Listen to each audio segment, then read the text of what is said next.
를 보지 아니하리이다. 아멘. 할렐루야.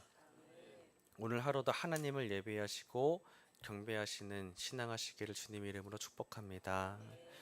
오늘 말씀의 제목은 빛 가운데 두시는 하나님에 대해서 우리가 함께 말씀을 나누고자 합니다. 하나님께서는 우리를 빛 가운데 두십니다.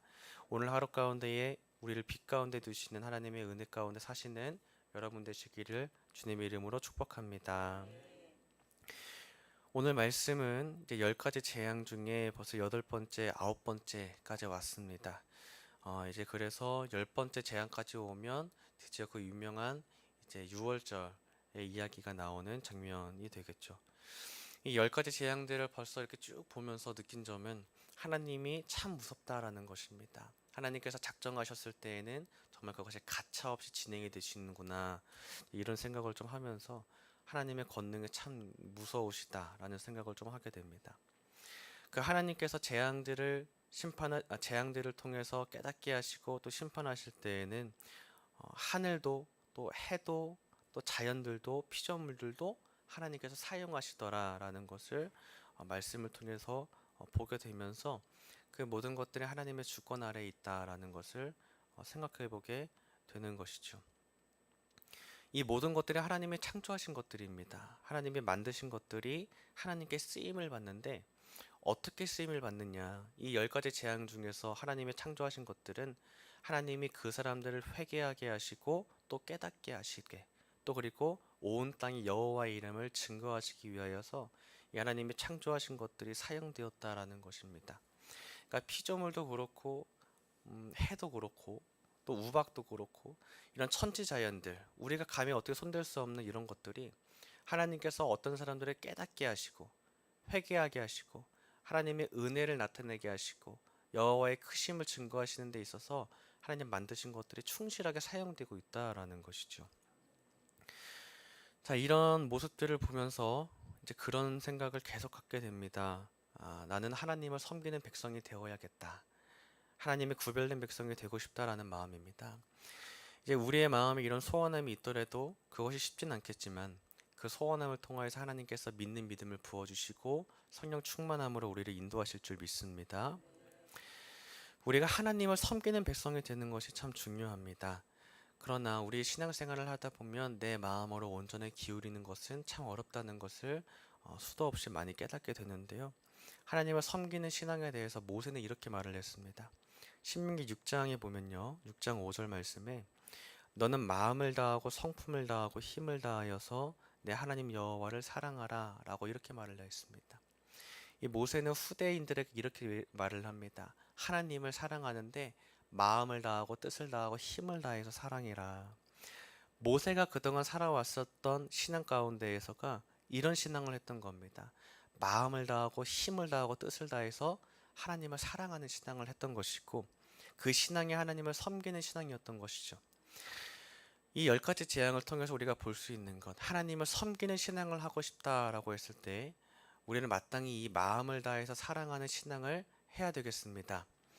우리가 하나님을 사랑하기 위해서 이 사랑하는 마음을 우리가 강구했으면 좋겠습니다. 내 안에 하나님을 사랑하는 마음이 넘치기를, 그리고 성령 충만함으로 믿음이 부어지기를 우리가 간절하게 기도했으면 좋겠습니다. 자, 이것은요, 우리가 육신의 행위로 하는 것이 아닙니다. 내 말하는 것이나 내가 보여지는 행위로 하나님을 사랑한다라고 과시하거나 증거하거나 누구에게 증명해내려고 하는 어떤 과시도 아닙니다. 정말 마음 중심으로 아무도 보지 않더라도 사람이 없더라도 할 수 있는 것이 없더라도 그저 마음 중심으로 하나님을 사랑하는 줄 믿습니다. 우리가 이런 사랑을 할 때 하나님의 찾으시는 그 한 사람을 통해서 영광 받으시는 줄을 믿으시기를 바랍니다. 그렇게 하나님을 마음을 다해서 사랑할 때 하나님이 그런 사람들을 찾으시고 받으시는데 오늘 하나님께서는 이 애굽 사람들과 또 바로에게도 또 하나님의 이 은혜를 베푸시고자 원하셨던 것 같습니다. 많은 재앙들을 계속 예비하시고 진행하시는 과정 가운데에도 하나님께서는 다시 깨닫게 하시고 내일 이 일을 행할 것이다, 계속 이렇게 알려주시면서 참 이 은혜가 정말 크신 것 같습니다. 또 알게 하시고 다시 회개하게 하시고 깨닫게 하시고 이런 반복들 가운데에서 벌써 여덟 번째 재앙까지 왔다는 거죠. 그래서 오늘은 이제 여덟 번째 재앙과 이 아홉 번째 재앙이 오늘의 본문의 내용인데요. 여덟 번째 재앙은 메뚜기 재앙입니다. 우리 어제까지가 이제 모세를 통해서 이 메뚜기 재앙을 경고하신 장면이었고, 이 바로 왕이 완악해져서 이제 신하들의 말을 이제 귀교를 듣지 않는 장면까지가 어제 내용이었습니다. 자, 우리 12절을 한번 보겠습니다. 12절을 보면 같이 읽습니다. 시작. 여호와께서 모세에게 이르시되 애굽 땅 위에 내 손을 내밀어 메뚜기를 애굽 땅에 올라오게 하여 우박에 상하지 아니한 밭에 모든 채소를 먹게 하라. 자, 여기서 중요한 것이 있는데요. 하나님께서는요, 회개하기를 원하시고 알려주시고 계속 이게 징계를 내리시는데 바로가 고집을 꺾지 않는 겁니다. 이 말씀을 계속 묵상해오면서 느끼는 것은 하나님께서 마음을 완악하게 하셨다라고 하지만 우리 담임 목사님 말씀처럼 이미 바로를 알고 계셨던 하나님이셨던 거죠. 그러니까 바로의 마음이 이미 고집이 있고 자기의 의가 있음을 아셨을 겁니다. 그렇기 때문에 바로의 마음을 계속 완악하게 하심으로 여호와의 이름을 증거하시는 데 있어서 바로를 사용하셨을 것이다 라고 생각이 드는 거죠. 자, 그런 바로의 의와 자기의 옳은 의, 정당함과 내 고집이 만나서 완악한 마음이 계속 이어지고 있는 겁니다. 자, 이런 상황 가운데에서 바로가 왜 완악한 마음이 더 강해졌냐? 그 근거가 여기 나와 있는데 12절처럼 우박에 상하지 아니한 밭에 채소가 있었더라는 것입니다. 자, 하나님 앞에서 나는 이런 사람인데 라는 마음과 함께 아직 세상을 살펴보니까 하나님이 심판하지 않고 남겨두신 어떤 것들이 있더라는 것인데 이 우박에 상하지 않은 채소들이 아직 땅에 남아 있었다라는 것이죠. 그러니까 일곱 번째 재앙까지 내리셨을 때 우박의 땅에 내렸을 때 아직 땅에 남아있던 어떤 채소들이 있었더라는 것입니다. 9장 31절부터 32절을 제가 읽어보면요. 일곱 번째 재앙 때 그때에 보리는 이삭이 나왔고 삼은 꽃이 피었으므로 삼과 보리가 상하였으나 그러나 밀과 쌀보리는 자라지 아니한 고로 상하지 아니하였더라. 이렇게 말씀이 나와 있습니다. 그러니까 우박에 의해서 상하지 않은 아직 밀과 쌀보리가 자라지 아니한 것들이 상하지 않았다라는 것이죠. 그러니까 그것 때문에 완악한 마음이 이어졌다라는 것을 암시하고 있는 겁니다. 여기서 볼 수 있는 사람의 모습이 있습니다. 하나님께서 은혜로 우리 삶 가운데 남겨두신 것이 있습니다. 깨닫게 하시고 은혜를 발견하게 하시고 감사의 신앙으로 이어질 수 있도록 남겨두신 것이 있더라는 것인데 그거를 보면서 우리는 어떻게 하냐? 감사하거나 영광을 돌리는 것이 아니라 그거를 보고 마음이 완악해지더라는 거죠. 이것들을 보고서 하나님께 돌아가기보다 세상에 조금 더 기대를 걸어봐야지. 이거를 보면서 내가 조금 더 해봐야지. 내 노력을 조금 더 들여봐야지. 왜냐하면 아직 밀과 쌀보리는 자라지 아니었기 때문에 우박에 의해서 이거 상하지 않았기 때문에 남아있기 때문에 내 기대가 아직 남아있고 내 고집이 남아있고 내 완악한 마음이 아직 꺾이지 않은 겁니다. 그런데 오늘 본문에 보면요. 하나님께서 이 남은 것까지 다 치고 계신 겁니다. 빨리 돌아오지 않으면 남은 것마저 다 치신다는 걸 알 수 있습니다. 하나님께서는 끝까지 기다리시는 하나님이신 줄 믿으시기를 바랍니다. 끝까지 기다리시지만 하나님께서 그 회개하는 때에서 우리가 회개하지 않는다면 결국 남은 것까지 다 치신다라는 것입니다. 그래서 결국에는 이 우박 이후에 남아있던 채소들마저도 메뚜기 떼를 통해서 먹게 하신다는 것을 보게 됩니다. 하나님의 마음은 딱 이것입니다. 빨리 회개하고 돌아오기를 원하시는 것입니다. 하나님으로부터 멀리 떨어져 있는 자들을 빨리 부르시는 하나님의 음성은 빨리 회개하고 마음을 부드럽게 하여서 하나님 앞에 경배하는 자세로 납작 엎드리는 신앙으로 돌아오기를 기다리신다는 겁니다. 자, 그러기 위해서는 하나님께서 항상 우리 삶 가운데 남겨두신 게 있더라는 것입니다. 작은 것이든 큰 것이든 꼭 무언가를 남겨놓으셨을 텐데 우리는 이런 내 삶을 보면서 기대감이나 내 고집을 더 완고하게 하지 말아야겠습니다. 더 마음을 겸손하게 이렇게 작은 것까지 남겨주셨구나. 더 겸손하게 더 감사하게 하나님 앞에 바짝 돌아올 때 하나님이 그 작은 것을 더 크게 하시고 더 풍족하게 하시고 풍성케 하시는 은혜가 있으시기를 주님 이름으로 축복합니다. 그러므로 환난 가운데에도 하나님은 남겨두십니다. 더 회개하고 더 기도할 수 있도록 꼭 남겨두시더라는 것이죠. 그러므로 그런 상황 가운데에서 하나님의 섭리를 깨달아서 하나님의 뜻을 발견해서 그 삶 가운데 하나님의 은혜를 발견해서 감사하는 신앙으로 승리하시는 주님의 은혜가 있으시기를 주님의 이름으로 축복합니다. 사람의 죄성은 여기에 있습니다. 바라볼 때에 마음이 현혹이 됩니다. 남아있는 것을 봤을 때 내 삶이 살만하니까 그것을 보니까 마음이 현혹되는 거죠. 하지만 세상을 볼 것이 아니라 남겨두신 하나님을 봐야 될 줄 믿습니다. 내 시선은 남은 조그만 것을 보고서 내 의를, 내 고집을 더 강화할 것이 아니라 내 시선을 하나님께 돌려서 나는 아무것도 아닙니다. 이렇게 겸손한 신앙으로 돌아가시기를 주님의 이름으로 축복합니다. 오늘 말씀에서 볼 때에 이 애굽 땅에서 바로 왕과 애굽 땅 이 전체가 어둠 가운데 휩싸여 있는 것을 보게 됩니다. 물론 아시다시피 한 구역은 예외인데요. 이 애굽 땅과 이 태양의 신이라고 불렸던 바로마저도 태양의 신이라고 불리는데 어둠을 피할 수 없는 모습을 보게 됩니다.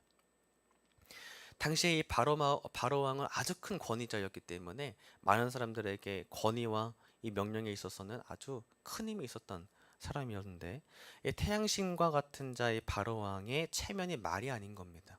말 그대로 어둠이 휩싸였다는 거죠. 태양신인데 태양이 가려진 거예요. 근데 체면이 말이 아니게 된 게 사실은 은혜라는 것을 알게 될 수 있습니다. 왜냐하면 체면이 말이 안 되게까지 해서 꺾어뜨려서 겸손하게 만드시는 것이 은혜이기 때문입니다.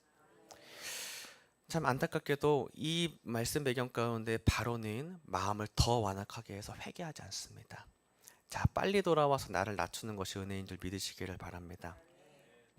많은 사람들이 그렇습니다. 내가 태양으로 여깁니다. 내 안에 내 교만, 내 감정 또는 나를 연민하기도 하고 나를 내 스스로 내가 나를 불쌍히 여기는 것까지도 교만이거든요. 하나님의 은혜 가운데 내가 불쌍히 여김을 받아야 되는데 내가 나를 불쌍히 여기는 내 감정조차도 내 자기 연민조차도 교만의 한 부분입니다. 이러한 부분들, 내가 나를 태양의 신으로 여기는 우상 숭배의 모습들이 우리 가운데에도 있을 수 있다라는 것입니다. 담임 목사님 말씀처럼 우리 안에 있는 바로가 있을 수도 있다는 것입니다. 내 교만함, 내 실력, 내 자랑, 아니면 내 재력, 내 권력이나 내 재물들, 이런 모든 것들, 내 외모, 내가 자랑할 모든 것까지가 내가 나를 태양신으로 여기는 어떤 우상에 대한 한 모습이 될 수도 있다라는 것을 경각심으로 가져야 되겠습니다. 그렇기 때문에 내 마음을 항상 스스로 살펴야 됩니다. 내 말하는 건 내 생각이 혹시 이 바로왕과 같지 않은가? 그래서 그럴 때마다 항상 빨리 돌아와야만 합니다. 안 그러면 하나님께서 남은 것까지 다 지시고 어둠 가운데 두신다는 거죠. 오늘 말씀을 보면 그렇습니다. 우상들까지 모든 것들이 다 어둠 가운데 잠겼습니다. 자, 그런데 딱 한 군데만 빛 가운데 거했는데요. 그 자들은 하나님의 백성들, 하나님이 내가 이 백성들의 여호와가 될 것이다 라고 했던 그 이스라엘 백성들이 살고 있는 그 땅만 빛 가운데 거했었던 것을 보게 됩니다. 요한일서 1장 5절에서 7절 말씀을 한번 보여주시면 이 말씀에는 빛이 되시는 하나님에 대해 나옵니다. 요한일서 1장 5절에서 7절 제가 읽어보면 우리가 그에게서 듣고 너희에게 전하는 소식은 이것이라 곧 하나님은 빛이시라 그에게는 어둠이 조금도 없으시다는 것이니라. 만일 우리가 하나님과 사귐이 있다 하고 어둠에 행하면 거짓말을 하고 진리를 행하지 아니함이거니와 그가 빛 가운데 계신 것 같이 우리도 빛 가운데 행하면 우리가 서로 사귐이 있고 그 아들 예수의 피가 우리를 모든 죄에서 깨끗하게 하실 것이요. 아멘. 참 은혜로운 말씀인데요. 자, 6절에 보면 하나님과 사귐이 있다 하고 어둠에 행하면 이라고 됩니다. 그러니까 빛 대신 하나님 안에 거한다라고 말로만 하지 말고 마음을 다해서 하나님을 사랑함으로 그 안에 거하라는 것입니다. 마음을 다해서 하나님을 사랑해서 하나님 안에서 깊이 사귀라라는 뜻입니다.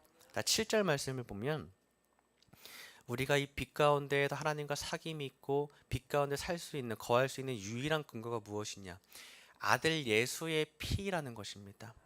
우리가 빛 가운데 있을 수 있는 근거, 애굽 땅 가운데에 유일하게 빛이 비춰줄 수 있는, 그래서 그 땅 가운데 거할 수 있는 유일한 근거는 예수 그리스도의 보혈의 피라는 것입니다. 그렇기 때문에 우리가 빛 가운데 살 수 있고 빛 가운데 거할 수 있는 이 신앙의 근거는 내 능력이 아닌 겁니다. 하나님이 그렇게 하셨기 때문에, 하나님의 은혜가 있었기 때문에 내가 빛 가운데 사는 것입니다. 오늘 본문의 말씀이 그렇습니다. 10장 23절에는 이렇게 나와 있습니다. 그동안은 사람들이 서로 볼 수 없으며 자기 처소에서 일어나는 자가 없으되 온 이스라엘 자손들이 거주하는 곳에는 빛이 있었더라. 이스라엘 자손들이 거하는 곳, 빛이 있었다고 하는 것입니다. 하나님은 빛과 어둠도 주관하시는 분이신 줄 믿으시기를 바랍니다. 이 백성들이 빛 가운데 거할 수 있는 유일한 근거는 하나님의 은혜, 예수님 보혈의 피인 줄 믿으시기를 바랍니다. 또 한 가지, 그렇기 때문에 이 말씀에서 봤을 때 애굽 땅 가운데 살더라도, 환난 가운데에 이 세대 가운데 살더라도 빛 가운데 거할 수 있는 유일한 길을 열어주셨는데, 그것이 예수님의 복음의 능력이라는 사실입니다. 우리가 환난 가운데에, 유혹 가운데에, 어려움 가운데에, 고통 가운데에 살더라도 아무런 소망과 희망이 없어 보이는 어두운 땅 가운데 다 덮였을지라도 유일하게 하나님이 빛을 비추실 그 땅은 예수님의 보혈로 복음의 능력으로 구원함을 입은 자들이란 것입니다. 우리가 이 땅 가운데 거해야 되겠습니다. 그것을 위해서는 하나님의 은혜 가운데 나아가는 것입니다. 예수님의 복음의 능력으로 그 은혜 가운데 나아간다면 하나님이 오늘 우리의 삶을 빛 가운데 둘러실 줄을 주님의 이름으로 믿으시기를 바랍니다. 이 어둠의 세대 가운데에도 구원받은 빛의 자녀들은 있습니다. 하나님은 그 빛의 자녀들을 구별해서 두십니다. 어떻게 두시냐? 예수 그리스도 보혈의 피 가운데에 거하고 그 안에 나아가는 자들. 하나님이 그 자들을 어두운 땅 가운데에서도, 우상 숭배가 만연하고 애굽 땅의 모든 땅이 우상에 잠겼더라도 하나님께서는 그 예수 그리스도 보혈의 피로 말미암아 구원받은 자들에게는 빛을 비추시더라라는 것입니다. 오늘 말씀을 통해서 우리가 이런 신앙을 했으면 좋겠습니다. 부활 신앙 가운데 승리하시기를 바랍니다. 복음 가운데 거해서 은혜 가운데 거하시기를 주님의 이름으로 축복하십니다. 그래서 하나님께서는 이런 사람들을 빛 가운데 두시는 줄 믿으시기를 바랍니다. 우리가 마음을 다해서 하나님을 사랑해서 남아있는 것 때문에 마음 교만하지 말고 더 겸손하게, 더 하나님 가운데 더 바짝 나아가서 하나님의 거룩한 구별된 백성으로 되어서 하나님께서 빛 가운데 두시는 은혜를 입으시기를 주님의 이름으로 축복합니다. 그런 은혜 가운데 사시기를 주님의 이름으로 축복합니다. 우리 함께 찬송가 부르시고 기도하겠습니다. 찬송가 304장 찬송하겠습니다.